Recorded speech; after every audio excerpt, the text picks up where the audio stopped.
All right. Hello, everybody. We're at Amy Exchange 2026, day 2, in Denver, Colorado. And this has been, so far, a very cool exchange. I've seen some really nice sessions that have got me thinking.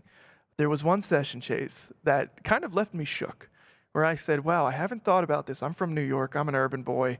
I have not thought about the challenges that rural healthcare is facing. And Chase, you put together a panel of experts to really talk about those challenges. You called it Bridging the Rural Healthcare Abyss.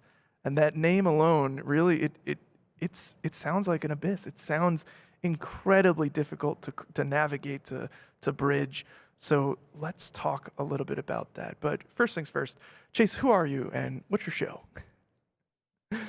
So my name's Chace Torres. Been in the industry 15, 16 plus years. I'm Yeah. not keeping too much track of that. Most people know me as the Bearded Biomed for the podcast I do. I'm also the president and founder of Ohm's Law Foundation. And whenever I'm not doing all the other extra stuff, I'm a full-time biomed area operations manager out of Dallas.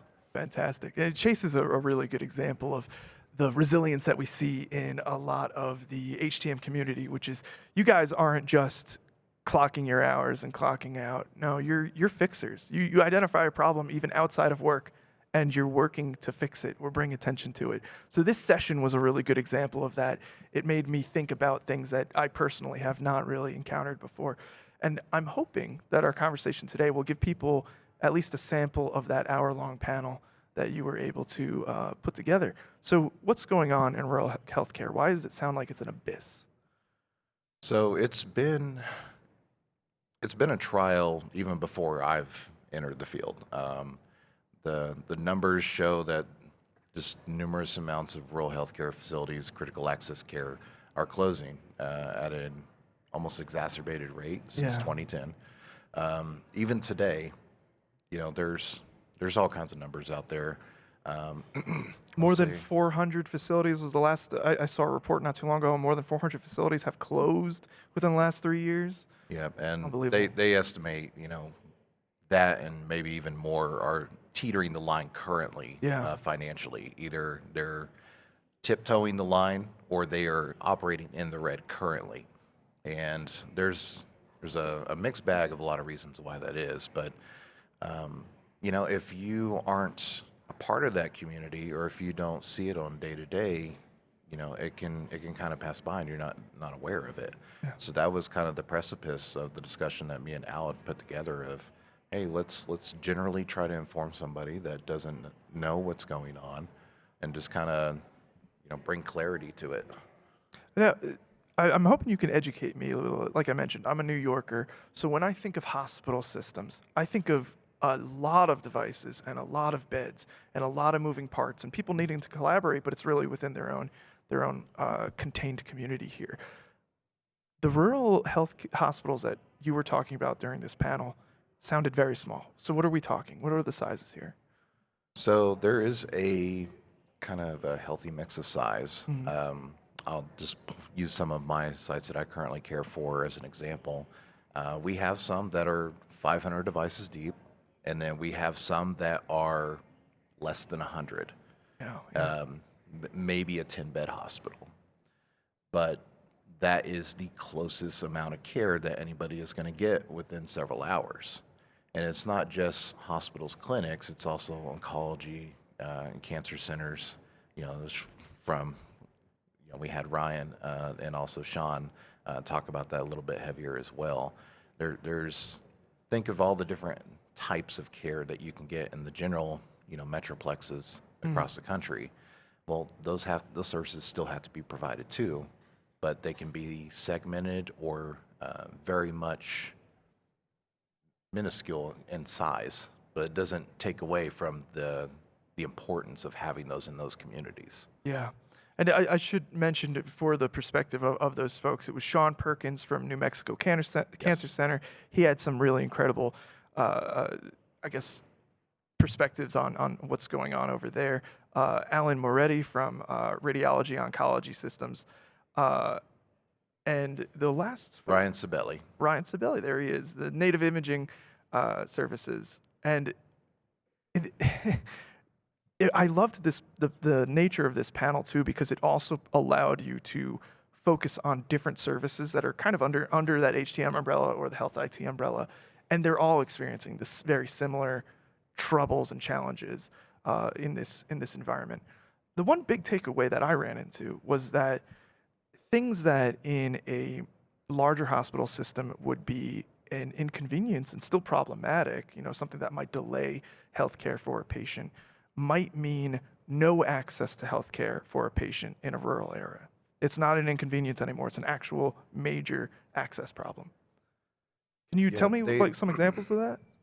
so a good example of a lot of these hospitals are primarily being funded through Medicaid, Medicare, and that leaves a lot less meat on the bone to do things such as upgrading systems.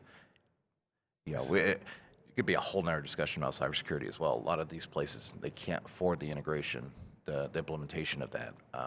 Still working with legacy devices and the like. Yes. The other aspect of that too is, you know, when it's time to tighten the belt, which they're very accustomed to, they don't just, reroute money to different departments. You start seeing certain departments close. Typically, the first ones being OB or SICU, more kind of specialty aspect departments. And I've seen it time and time again. You'll just start seeing departments just slowly disappear from a hospital. And then those services have to be rerouted to, hospitals maybe several hours away. So if, perfect example, you have somebody living in that local community, OB's closes, Yeah. well, then you have to drive several hours to give birth, which there's a whole mess of complications with that as well. Yeah. So this is some of the issues that these local communities are having to, make sure that they're doing everything they can, but it is to the point of the of the title of the thing. It is somewhat of an abyss. Yeah, and it seems to feel like it's growing. But I know that you guys did have there was at least a sliver of hope here, because one of the great things about the HCM community is the collaborative nature of your industry is strong. Everybody wants to come together to help each other, share information, share solutions. So what are some of the, at least, solutions that rural hospitals are taking right now? I know remanufacturing was one of the ones that was brought up pretty quickly. Are there more? So the beautiful thing about rural healthcare is a lot of these communities, these hospitals work in tandem with one another. They share resources. They'll share staffing. Even outside of their own health systems? Yeah. That's amazing. They Yeah. will sometimes, if a certain device goes down and they have no options, they'll borrow it from one of those other hospitals. I've seen it time and time again. It's more of a collective effort to keep the wheels turning, if anything. And then from the aspect of the larger community, vendor support, third-party services, it's a congregation almost of how can we best take care of this community, this critical access care facility, Yeah. and not so much look at it from a dollar-to-dollar aspect. As a service provider myself, I truly don't believe there's a one-stop shop in everything. Somebody is going to be able to better provide something that my team cannot. I would rather connect them with that source so that way they get the best service possible. It's more flexible, more cost savvy, which is they need that bandwidth in these healthcare facilities. Yeah. And I mean, still, that's an action that will also help you earn trust with that. Exactly, that yeah. client. I can see that. Because then they see you're not in it for a dollar, you're in it for their, keeping the doors open. Yeah. Because what people don't realize is, yeah, you could try to shake as much money as you can out of somebody, but if the facility closes, well, then you just lost everything. It dries up. Yeah. So there's no need to be a competitive nature in the broader HTM community. There's enough hospitals, enough clinics, enough opportunities for everybody to prosper and take care of one another. I love to hear that. It's a powerful call to action. And it leads me to also wonder, is there any action being taken on, it's something that we heard during the talk was, it's really not about optimization. It's about surviving. Yep. how can we at least take optimization to help us survive? Is there any action on that front? So, optimization is not so much a factor because a lot of the stuff that they're working with is decades past its prime. I see. There's hospitals I know they're still using stuff from, 30 years ago or more. Their telemetry systems are so abundantly old, it would be a $2 to $3 million just price tag to overhaul everything to get them a working system. Yeah. The buildings themselves, they wouldn't fall within regular code either. So Yeah. there's a lot of just extra stuff that they're having to work around in. But there are some things that we can do. Like I said, connecting them with the right resources, whether it's, if they have something that's just well past its prime, there's companies out there that they do depot level services, exchanges, loaner systems. That way they're not having a cut in care. When you start talking about specialty modalities, especially imaging is a very large aspect of that. You have a CT go down to this area and they're having to reroute services. That can drastically hurt the facility really quickly.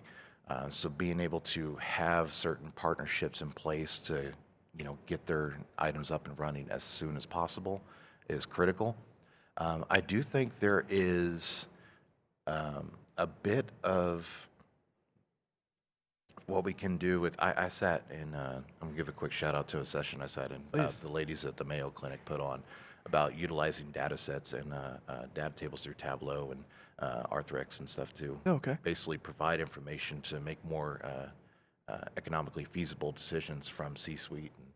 And I think because I understand a lot of the algorithms and formulas used Right. by a lot of these entities out there that have them are proprietary, but I think we need to approach rural healthcare almost from a volunteer aspect, providing them with that data or suiting a formula for them and not necessarily looking to get a profit out of it.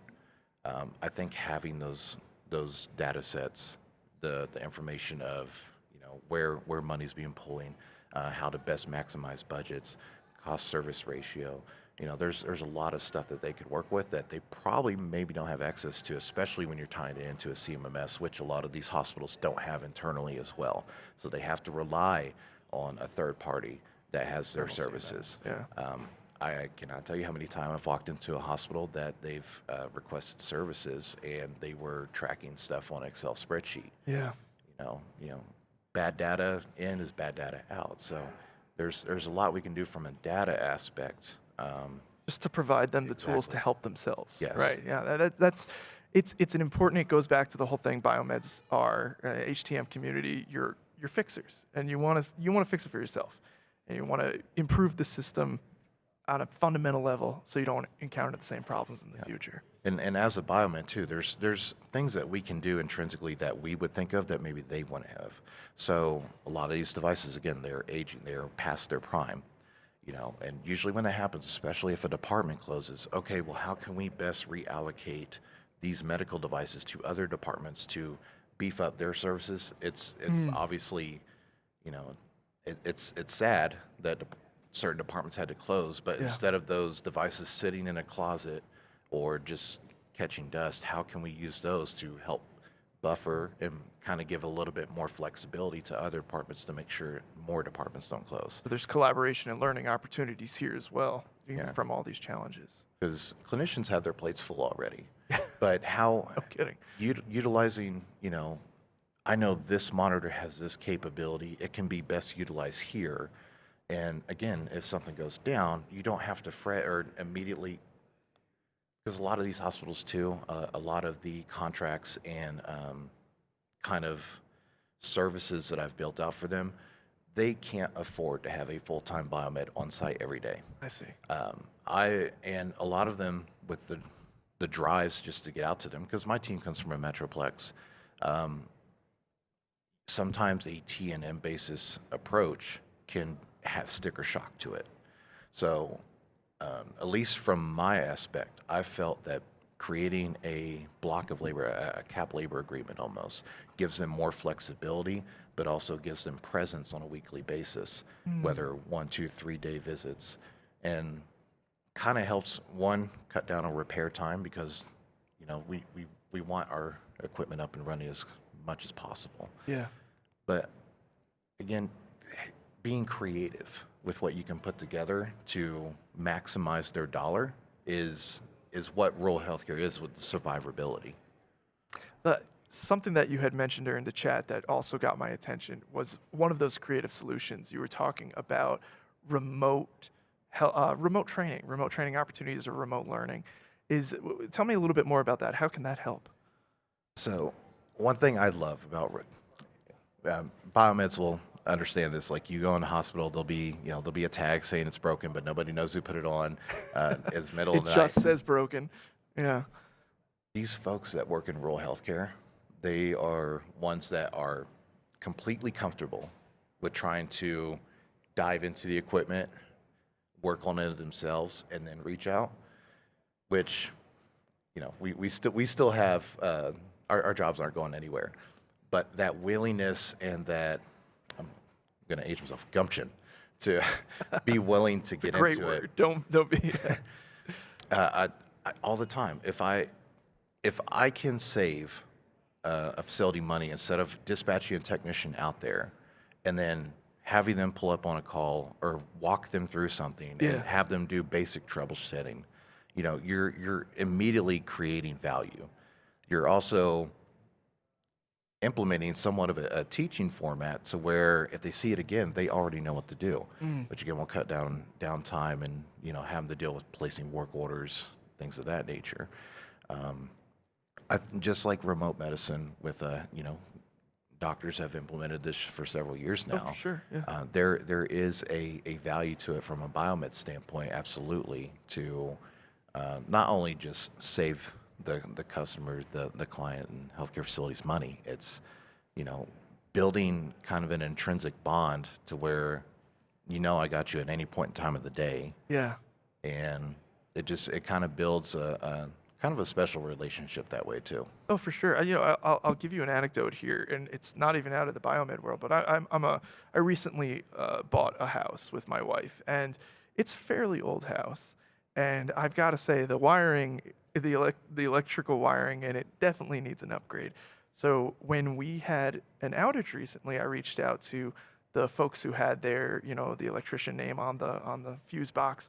I reached out and I said, "Hey, I'm at this address. Something is wrong. You come by to take a look at it." That would have been easy money for this guy. He would have came by. He probably already was aware of the problem and he could have got the job done. But when I told him my address, he walked me through a couple of steps I can do just to fix the problem immediately, right away. And it was in the middle of winter, so we wanted to stay warm. That earned my business from them. Yeah, you're for the gonna rest call of him the year. back. I'm gonna call him back. Exactly. He could have come back and said, "Oh yeah, we got to need to rewire the whole house," but instead he just told me, "Yeah, wiggle this thing over here." But it was that earns that trust, that earns that customership. I mean, that's exactly that's what we should be building Yeah, to take care of these facilities. When you have a trust rapport, it's a possibility new opportunities may come for a biomed business or vendors, things of that nature. But the main goal is to keep these facilities open. yeah, The more and more of these places that close, which I think there's somewhat of a stigma too of besides access to care, maybe level of care sometimes what people associate to rural healthcare as opposed to the large metroplexes. These people are passionate. It's not just them doing their job. The people they're servicing are their actual community. It's their friends. It's their family. Whereas maybe in a larger city, that may not so much be the case. But they know the people they're taking care of every day. yeah. That's a different level of There's a commitment. different stake in that game, Yes. for sure. Yeah. Well, Chase, thank you for at least giving us a perspective on this abyss that we're trying to bridge in rural healthcare. I'm looking forward to hopefully getting news out about other solutions and movements because it's an alarming problem. We're seeing these declines in these hospitals that 40% facing financial straits right now in the U.S. Something should be done about it. So at least first step, let's get awareness. Let's get that human element involved in it. And then Amy does what it does best and puts together a think tank and start solving problems, right? Damn right. That's Yeah. that's it. All right. Hey Chase, I appreciate you coming by. Thanks for bringing this up, and enjoy the rest of Exchange. Thank you for having me.